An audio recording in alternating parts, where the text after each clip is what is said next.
What is up, guys? Welcome to a brand new episode of the D-Pad Connect podcast. I'm your host, George, and thank you for joining me for another week of a lot of nerdy news. So much to cover today, so much that my little nerdy heart cannot contain. So thank you guys for joining us this week. And before we get into just the whole rigmarole into everything else, I want to start with a little bit of housekeeping. So I want to start off by thanking those of you who have joined our Facebook community page and for just coming in and being a part of this journey that we're taking. So we welcome you. I welcome each and every one of you to the Facebook community page under D-Pad Connect. And thank you for liking the page and also inviting others to be a part of this also. So if you haven't done so, feel free to do so. We're not like some super exclusive club that you can't get into. All are welcome. This is where all of our hobbies kind of come together and we're able to talk about just things that we're so passionate about. So thankful to have you guys as a part of our community. If you haven't done so, once again, go ahead and share that with others who may be interested. Secondly, we are now officially a part of Anchor, which is a podcast distribution site, which has already distributed our podcast to Spotify. So that's pretty cool. I'm really excited about that. I'm really happy to be able to have the podcast, even though it's just on episode 2 now, but I'm really thankful to have it on Spotify, and we're actually in the works of having it go to iTunes also. So whether you're an Apple user or an Android user, you will have access to both of those platforms to be able to listen to our podcast, which I am very thankful to have the opportunity to bring to both of those platforms. So, and this is more for those of you, I've gotten a few questions where people were wondering if we were ever going to just do YouTube only. But I'm glad that we're able to bring this format to those of you that just listen in audio form. I'm a father, so I get it. Sometimes it's just easier to pop in, a podcast on the road and just do it that way rather than sitting and finding time to sit in front of YouTube and do that. So I'm grateful to be able to do that for you guys. And then, so that's all the housekeeping I have for today, but let's get into what we're actually going to talk about for this whole episode. Not just this one topic, but we have so many things to talk about. We're going to talk about all the news that has come out of this week as we go into E3 week. We're going to talk about the Far Cry 6 details and release date that we got this past week. We're going to talk about all those rumors about the Nintendo Switch Pro, which seem to be setting Twitter ablaze right now. If you go on anybody's mentions in the prominent gaming communities, that seems to be one of the things that you're seeing a lot of, especially within this week. And we're going to definitely talk about Nintendo in the midst of all of this. So I'm looking forward to talking about that. I'm also going to talk about how God of War Ragnarok was officially confirmed to be a 2022 game, which isn't too much of a big deal, but we'll get into that. And also Battlefield 6 set to be revealed soon, and we'll talk about that also. And the main topic of the show today, for those of you wondering, is going to be everything about E3. We're going to touch on a bunch of subjects regarding E3, the conferences. I have some dates and times for you guys so that you guys can be aware of everything coming out starting on the 10th. And I'm looking forward to share that with you. But before we do, we always love to start with what have you been playing. But it seems like we have to broaden this up a bit and talk about also what we've been watching or reading. At least in my case, I've been reading a bunch. I actually finished Invincible, which I'll get to. But as far as what I've been playing, it's funny. I was talking to a buddy of mine recently, and I realized that I go through these gaming slumps. And these gaming slumps bring me to a place where I start looking for just something that'll just keep me entertained until the next big title comes out that I'm interested in. In this case, Ratchet and Clank Rift Apart, which is one of my most anticipated games for the year since I love the franchise, which if you guys watched or listened to episode 2, you guys know how much I love the thing. So I'm in this gaming slump and I'm sitting there and I'm like, all right, what am I going to play? I can buy something new, but nothing that's out at the moment is catching my interest. And I started actually going back to Ratchet and Clank PS4 to try to get the platinum on that. So I've been working on that. I've also been going back to just little things here and there on PlayStation Plus that I've missed. I've been playing some Overwatch again, just little things to keep me entertained until Rift Apart comes out. Resident Evil was the last game to really capture me like that and really get me to a place where that's all I focused on. But unfortunately, it's just one of those things that even having a next-gen console, sometimes that won't remedy the issue, when you don't have much to play. So here we are, gaming slump, week number 2. Hopefully that'll hurry up and get situated soon with the release of Rift Apart. And I'm looking forward to definitely playing that. But as far as what I've been playing, that's all I've been playing. I'm kind of just dibbling and dabbling here and there on little things that'll keep me entertained until then.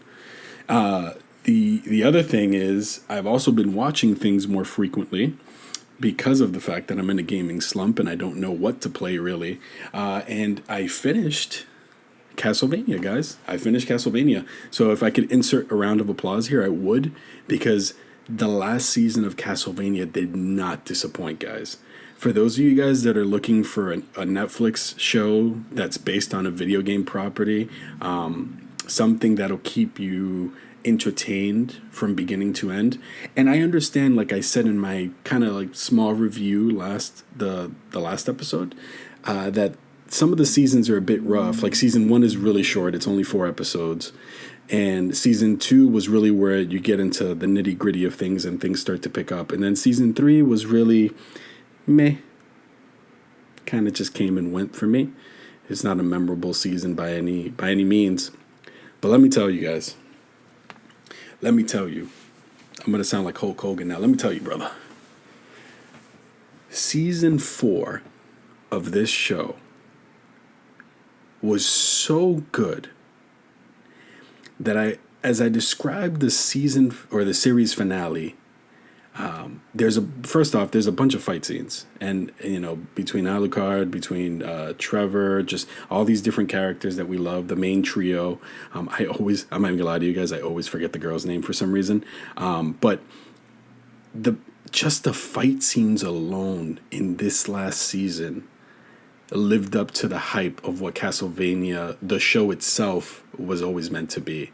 It gave you the same feeling that season 2 gives you with a lot of the fight scenes and the build-up, but you can tell that obviously this season was tasked with wrapping up many loose ends. So therefore, that's why the fighting was much more prominent to go ahead and finalize a lot of these character arcs and a lot of these moments that were meant to build up certain characters. And so I was describing the penultimate episode to a friend of mine and just telling him that there was one fight scene that makes you feel like you're playing a Castlevania game. This fight scene reminded me of for those of you that are familiar with Castlevania, there's boss fights where you kind of have to climb different platforms to try to get to the head of the boss to hit him with the whip or whatever character you're playing with. In most cases whip, because you're playing as Belmont in most cases, other than Alucard. But it reminded me of one of those moments in the game. And I'm not saying that the character had to jump some platforms to go ahead and get things done, because this is obviously a show. There's animation involved. There's things that make it look way better. But this final fight scene, man, did it capture the essence of what Castlevania always reminds me of when I play it, and that feeling it gives me. And I'm not saying Castlevania is one of my prominent gaming franchises that I normally gravitate to. We hear the term Metroidvania get thrown around a lot, especially because of Metroid and Castlevania having the same type of layout when it comes to level design. But Castlevania, man, that show, the season was just perfect. I think it was the best way to send the show off. And I'm really looking forward to see if Netflix really does anything with any other video game properties. I really do hope that is the case. So yeah, I finished Castlevania, guys. For this season, I'm definitely giving it a 9 out of 10. That is my personal opinion. Doesn't have to be yours. but I really enjoyed this final season. I think it blows every other season out of the water. I think the only season that kept up with it was really season 2. And those of you that have watched the show can understand why I mean that. I don't want to spoil anything for anybody. I don't need anybody coming after me in the comments. Or for those of you that do know where I live, I don't need you coming to visit me if I ruined something for you. So that's what I've been watching. And based on a recommendation of a friend of mine, I've just moved on to watching Yasuke, which gives me a lot of Samurai Champloo vibes, especially because of the lo-fi hip-hop. I was telling somebody today that the only thing I really listen to now is lo-fi hip-hop. There's lo-fi hip-hop for everything, guys. There's lo-fi hip-hop for gaming, where they take beats and just inspiration from all these other video game franchises and give it this lo-fi feel. There's anime lo-fi. There's just lo-fi for everything. So if you haven't listened to lo-fi hip-hop, I recommend it. It's my go-to study music. It's my go-to music for pretty much everything because it just soothes me and really excites me at the same time with some of the, the video game inspirations that they take from. So started Yasuke. I'll let you guys know how that is. It's only about 6 episodes. So maybe for the next podcast, I'll give you a quick rundown on that. And finally, what I finished reading, which I'm very excited to announce, is that I finished reading Invincible, all 3 compendiums. Woohoo! I really wish I had the sound effect machine. I'd be the worst with one of these soundboards. You'd hear the DJ sound. You'd probably hear that going off every 2 seconds every time I say one word. I'd be the worst. But nonetheless, Invincible, I can understand. To me, my personal opinion, I can't speak today. My personal opinion is that it ended on a perfect note. And really, I'm going to have to just do a podcast to talk about all the spoilers and everything in it that I really enjoyed. Based on the show, I can see how the show is going to present a lot of these character arcs or a lot of these story arcs much sooner than the comics did, because obviously comics have a job to do with building up story so that you can continue to purchase, the next issue. With a show, just being able to just shotgun all the episodes onto a media app or onto a streaming app, that serves a good purpose for a show, because you're able to get the things much quicker than you are in a comic book. So that's enough on that. But Invincible, just the final issue, which I believe was issue 148, was such a perfect culmination to everything in Mark's story. I really connected with the story itself. I really enjoyed it. I tend to gravitate towards underdog stories, but to see a character who has Superman-like powers go through the things that he goes through, realize the things that he realizes, and even enter different stages of his life, which, once again, I can't go into because it would be spoiler territory, but just see him grow up throughout all these issues. And yes, some story arcs really didn't click for me. There's a lot of things that I'll reiterate will not connect or will not resonate today the way they did when these comics were written, which, if I'm not mistaken, was like in 2004, 2005, they started, Robert Kirkman started doing the Invincible series. And I'm going to have to look that up, but I'm pretty sure that's around that time. So a lot of the wording, a lot of the themes sometimes don't resonate the same within today's society and culture. But nonetheless, it's a series that I think just lives up to the hype. It lives up to what I love about comic books. And I'm so glad that I invested into 3 compendiums worth of this amazing story surrounding Mark and just his adventures and seeing him grow. So I highly recommend, if you have not read Invincible, to go ahead and buy these compendiums. They're actually fairly cheap given how many comics they give you. Usually compendiums, if it was a Marvel compendium, which for those listening that don't know what a compendium is, it's a collection of a bunch of comics, either for a specific story arc or just for the actual comic itself. So these compendiums have about 50 comics each, and they go for about $45 to 50. But you're getting, $1 a comic if you think about it that way. But that's math, and I hate math. So I highly recommend, if you have not read Invincible, to read it. You don't have to be the snotty comic book reader that says, well, I read the comics and, the show is different. The show is always going to be different. The books are never going to, the show is never going to live up to the books. The books are never going to live up to the show. It can be vice versa. But I guarantee you reading Invincible will be a great read if you pick it up and take the time to invest into it. 3 compendiums worth 148 comics. I guarantee you won't be disappointed in reading Mark's story. So that's enough about Invincible. I can gush all day about that. Let's get into this week's stories. Let's go ahead and touch on a bunch of gaming news, and we'll go from there. So this week is mainly gaming centered, really, because E3 starts on June 10th. And I'm so excited for E3. And although I say E3 starts June 10th, it's really Summer Games Fest starts on the 10th. And then E3 starts the 12th to about the 15th. We have a bunch of things we're going to get into with that. But let's first start with a game that I have a love-hate relationship with, Far Cry, the series itself. But we got more details on Far Cry 6, which has officially received an October 7th release date. Takes place on the island of Yara, which is like an urban type Cuba inspired city. And the reason the country of Cuba is kind of thrown around a lot is really because I said country. Oh, wow. I'm sorry, guys. Cuba gets thrown around a lot. It's because it's stuck in time. And, if you guys know, Cuba is really, and it has its own feel to it, like its own antiquated feel that kind of brings some beauty to it as well. But the island of Yara is really inspired by this. You get to play as a character by the name of Dani Rojas. And in the gameplay trailers, it's mainly a female protagonist that's portrayed, but you are able to pick from a female or male protagonist under the same name, still Dani Rojas. You're a military dropout, from what the director was speaking about concerning the character.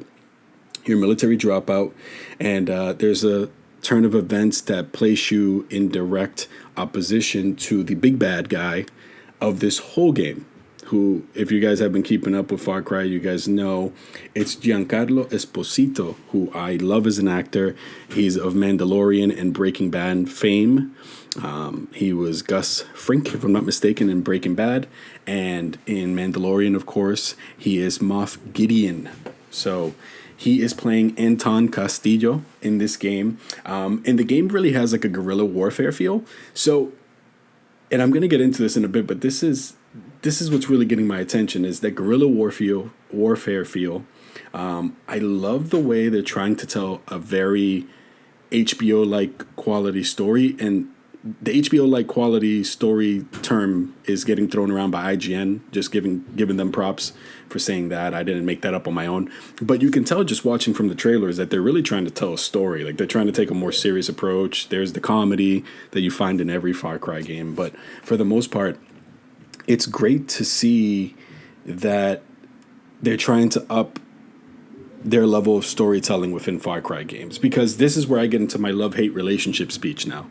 So buckle in, because some of you listening know my love-hate relationship with the Far Cry series. So my first Far Cry game was Far Cry 3. I fell in love with Far Cry 3. I loved the island feel. I loved, not the story. The story wasn't that great. I loved Vaz, who was the bad guy for most of the beginning part. If you haven't played Far Cry 3 at this point, I'm sorry. I'm going to spoil everything. But, you think Vaz is the big bad for the whole game.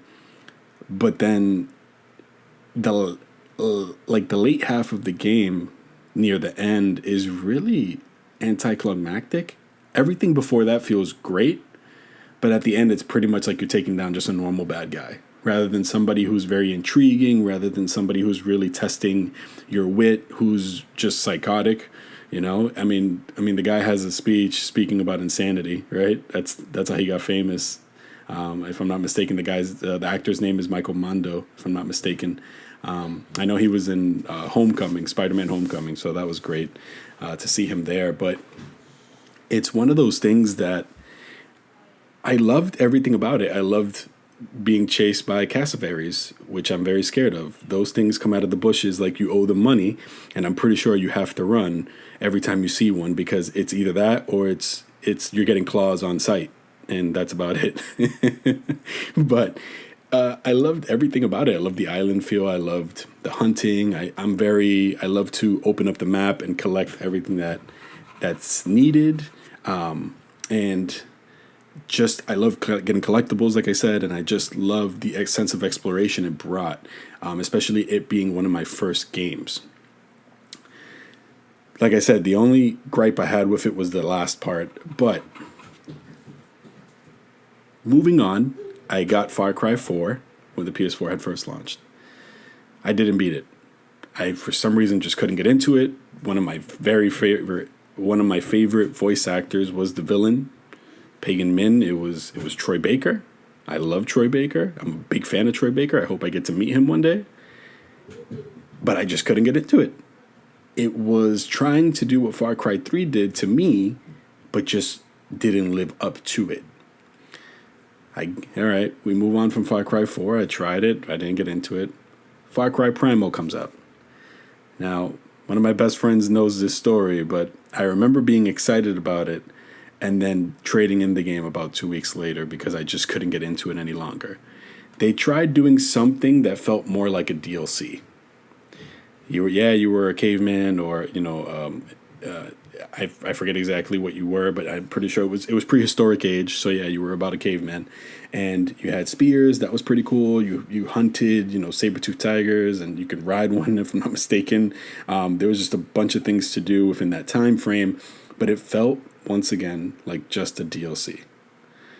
Now we fast forward to Far Cry 5, which I actually beat. So I only beat at this point Far Cry 3 and Far Cry 5. So Far Cry 5, really, I beat it.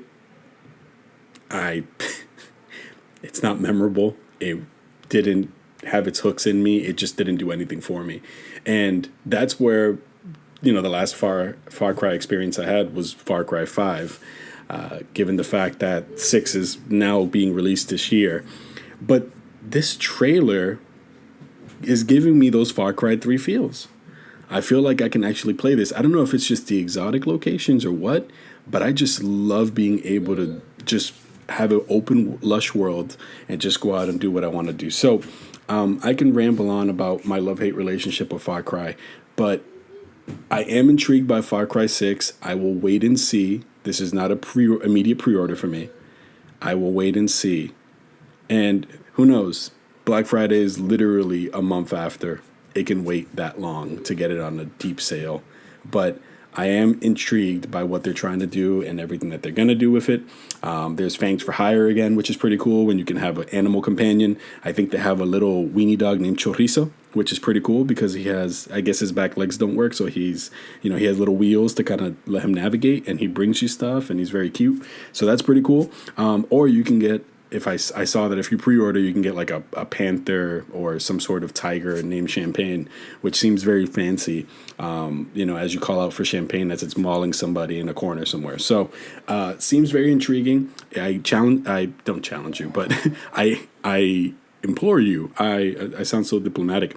I really recommend that if you're interested in this game, watch the gameplay trailer. They have a breakdown of it. They have a breakdown on the story, on the gameplay. I think it's pretty cool. The weapons are back. The weapons have always been a big aspect of Far Cry, especially when you have those crazy inventor guys. Because the cool thing is, because Yara is kind of stuck in time, it's kind of a little bit antiquated.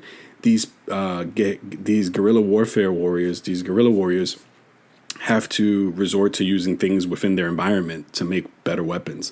So like the guy that creates these weapons for you has this really cool backpack that just launches grenades out of it, or a minigun that has like a motorcycle motor attached to it, which I saw in one of the trailers. And they kind of point out immediately to let you know. But I'm looking forward to what else they got to offer about it. I'm pretty sure Ubisoft will talk more about it during their E3 week presentation, which we'll get to. But for the most part, it is on my list. Now, moving on. That is enough about Far Cry. So, the Nintendo Switch Pro. That has been, as I stated when I opened up, that has been all over Twitter. That has been all over the major game sites. It's something that's very prominent right now. It's something that gamers really want, with the Switch being such a successful console. And I'm taking a swig of water. But I won't lie to you. It's definitely something that Nintendo needs. So let me give you guys the specs, or the rumored specs, and this is according to Tom's guide. So credit to Tom's guide for the article. But it's a 4K Switch, so it's going to be 4K. It is rumored to be released in September, and it's supposed to be on par somewhat with the PS5 and the new Xbox Series X. So in reading that, there's a few things that I have to point out with Nintendo. I've been a Nintendo lover. It was my first console. I had a Super Nintendo. I didn't play the older Nintendo unless it was a hand-me-down, which I owned one at one point. But Nintendo has always been able to capture its audience with the established games that it has, with the established franchises that it has.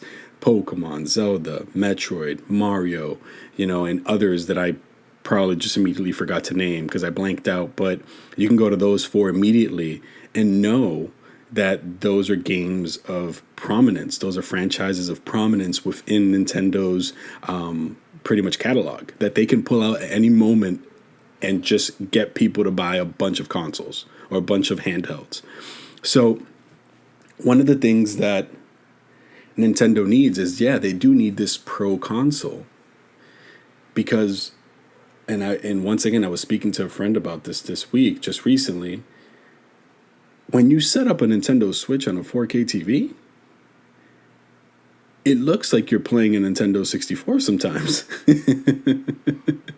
And I'm being very facetious, but playing the Switch on a 4K TV, you might as well just downgrade and put it on a 1080p. And maybe you have a 1080p TV and it looks perfectly fine, but for some reason Nintendo's games just don't do well, or hardware, I say, is better yet said, is the hardware. The hardware doesn't do as well as any of the other competitors. It's never been as powerful as the other competitors. That's where they lack. So to see them taking this approach to really understand that that's where they need to work in order to provide a higher quality experience for gamers who are adults. Because really, realistically, I have a 6-year-old. She plays the Switch all the time, but she's not looking for 4K graphics. This is definitely tailored to go directly at the adult market, so that they're able to have people who feel like, hey, or adults that can say, hey, I have a console that actually looks pretty good, especially on my 4K TV, or it sounds really good on my surround sound, whatever the case may be. So with them having this rumored for a September release, with the rumors being that it's a 4K Switch with some NVIDIA technology in it, and an OLED screen for handheld mode, which, trust me, you don't want to buy that for any kid. OLED screens are expensive. But it's one of those things that they desperately need, and I really hope that this is true. I really hope this is not just a rumor.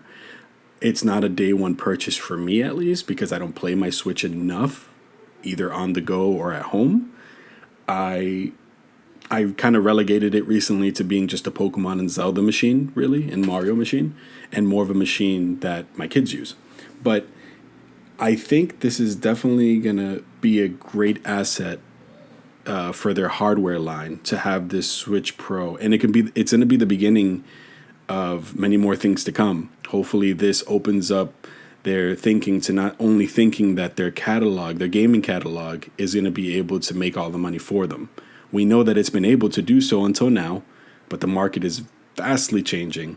And with higher end consoles coming out year after year, or different iterations of it, they need to understand that it's just not going to cut it anymore if they don't re-innovate, or if they don't reinvent the wheel in a way, or grab onto what's working within the market, right? So leading into the next Nintendo story based on this Nintendo Switch Pro rumor, Nintendo actually announced today on Wednesday that their E3 that their Nintendo Direct, excuse me, that was a tongue twister for me.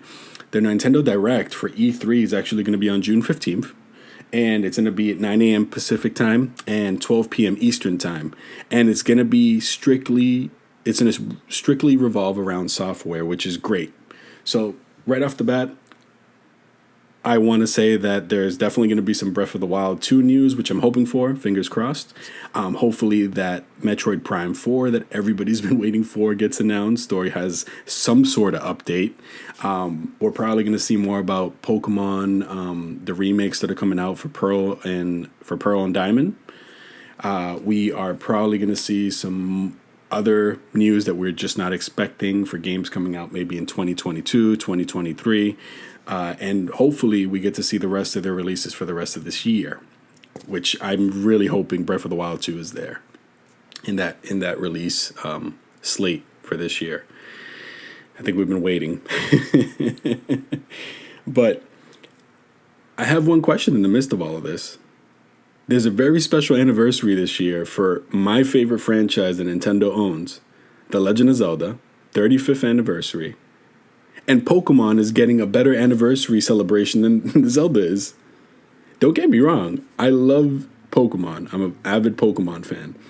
But if your only response to the 35th anniversary of one of your biggest franchises is the Skyward Sword HD, which isn't even a full remake. It's literally, they took the same game, they painted it with some nice little colors to fit on the Switch, made it run a little bit better on the Switch, and then that's about it. So that can't be the only response that you have for such a big and momentous occasion, that being a 35th anniversary for the Legend of Zelda franchise. It just can't be it. So my question to Nintendo is, show us more, you cowards. Hopefully they release more news on something coming out. I mean, if they can get me a full remake of, like, up and down remake for Ocarina of Time on that new Switch Pro, let me tell you something. That's an automatic buy for me, because Ocarina of Time is my favorite game of all time. And I wouldn't mind a full remake of it. Which is kind of cool to see, because you have a lot of people on the internet who actually take, like, the Unreal Engine and remake, like, a whole section of Ocarina of Time and what it would look like if Nintendo actually used Unreal, which would be great. But that's neither here nor there. Those are just the wishes of one nerd over here. But I really hope that Nintendo shows everything that they need to show. And right after that, they stated in their announcement today that there will be a 3-hour Nintendo Treehouse to follow. Which Nintendo Treehouse, for those of you guys that are unaware, is pretty much where they talk about their announcements during the Direct, and where they pretty much show gameplay for games that are ready. They talk a little bit more in depth about other games that are probably not ready, but they give you more details. So it's good for those of us that like to take a deep dive into kind of like the nitty-gritty of everything going on behind the scenes. But it's definitely, for those of you that are interested, it's right after the Nintendo Direct. It's 3 hours worth of talking about different games Nintendo's working on, so sounds pretty good to me. And, of course, that leads us into our main topic of the show today, which is E3 week. E3 week is pretty much Christmas for gamers. I remember when I finally really started diving into looking at video game websites and just kind of trying to pay attention to everything going on the video game landscape, I realized that E3 was a thing. I didn't even know this beforehand. And once it started being televised on the internet, and I remember the Spike TV days where all the conferences were always on Spike TV, where you didn't have to really look for them or do any extra research. They were kind of just very accessible. I remember just watching my first conference, and just every year after that, just really, me and my wife just take time and we just set aside time that night, and we prepare like if we're anticipating a very big gift for Christmas, which is E3. All hail E3. But obviously E3 has changed quite a bit.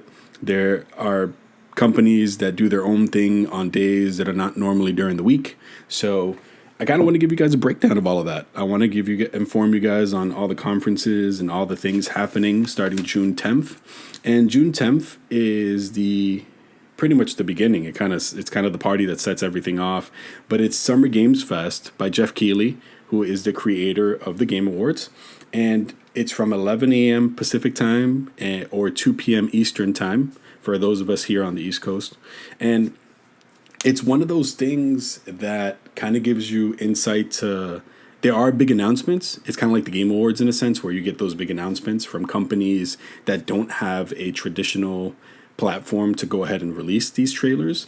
For example, if it's a smaller company that doesn't work for Ubisoft or Sony or for any other big company, they kind of just go to the Summer Games Fest and they show their details for their new game there. So Summer Games Fest is always something I look forward to because it kind of starts off the summer right gaming-wise with all the announcements and everything that they show. So that's June 10th and 2 p.m. Eastern time over here on our end. And June 12th and June 11th, Ratchet and Clank Rift Apart. Just had to throw that in there. But June 12th, we have 3 p.m. Eastern, we have Ubisoft, who will be having their Ubisoft Forward, which is normally their type of press conference.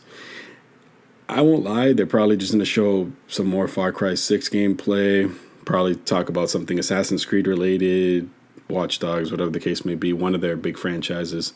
But I've fallen away from being a big Ubisoft fan as of lately, which you can refer to my talk on Far Cry if you wanna know why, right at the beginning of this podcast. But it's one of those things that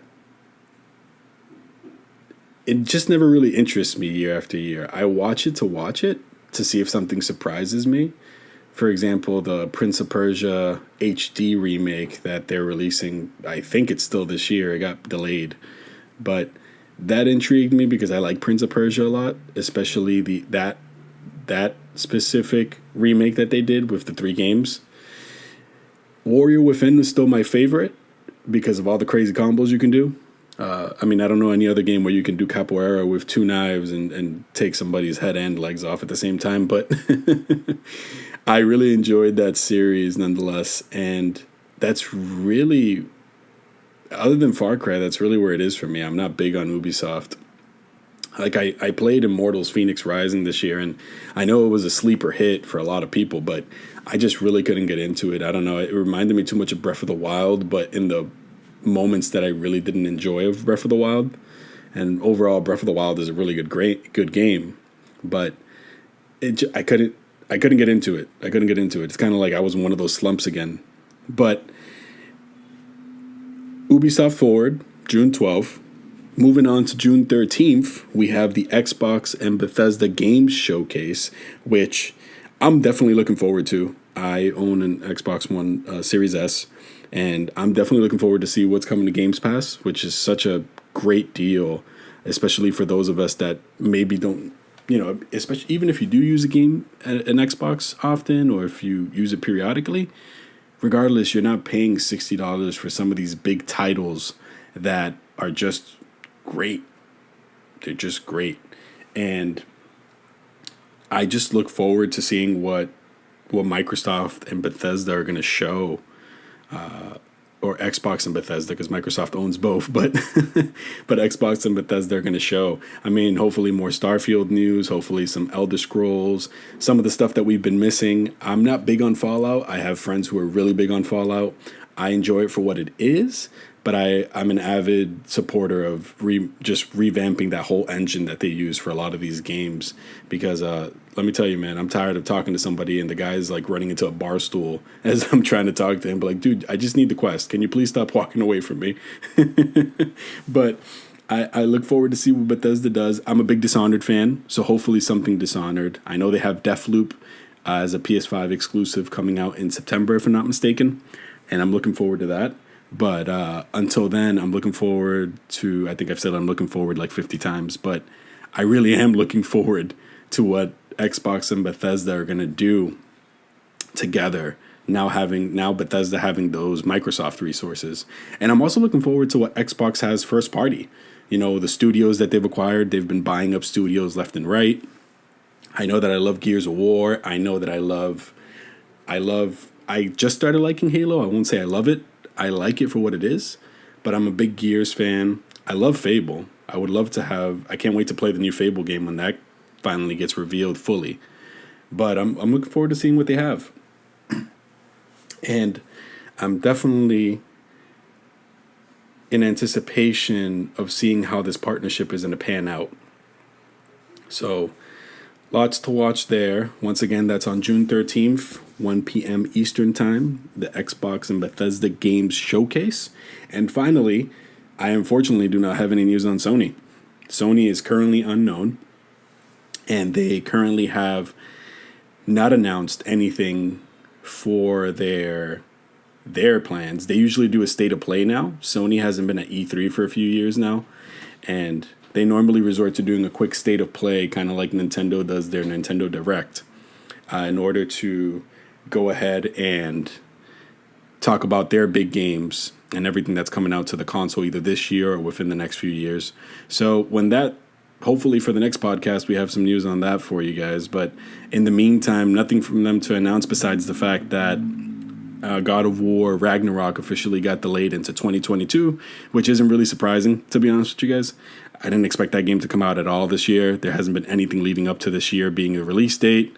I know that they kind of teased it last year with 2021, but let's be real. We were in the middle of a pandemic. Working situations have changed. I really did not expect a big budget game like that to be released this year with no prior anticipation, no trailers, no anything else. So my final thought is that God of War Ragnarok is confirmed to come to PS4, so we'll see how that pans out. But overall, I am definitely looking forward to E3 week and discussing it with you guys. I'm going to have all of my highlights about it.